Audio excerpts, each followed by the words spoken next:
trollerilådan. Ikväll ska jag visa en av mina allra svåraste trollerikonster. För att kunna utföra den så kommer jag att behöva er hjälp.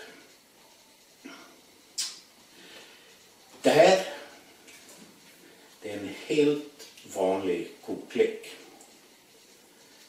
En kortlek bestående av 52 spelkort. Och nu skulle jag vilja be er att tänka på kortet klöver 2.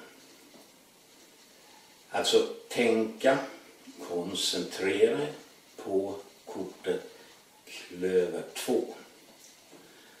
Så att ni inte glömmer det.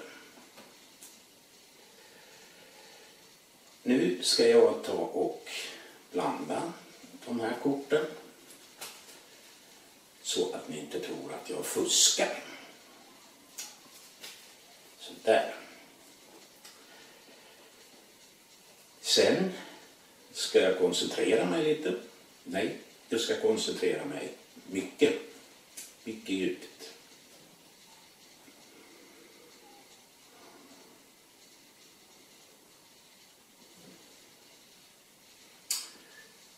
Så där ja.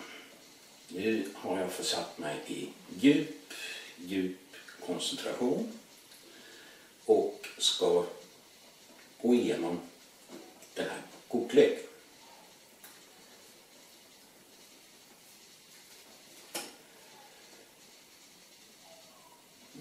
Jaha. Då så. Ska jag be att få fråga er.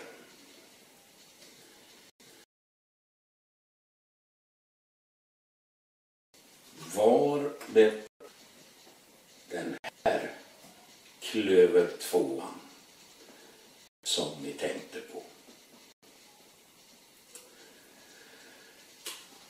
Jaha, det var allt från trollerilådan för den här gången. Hej då!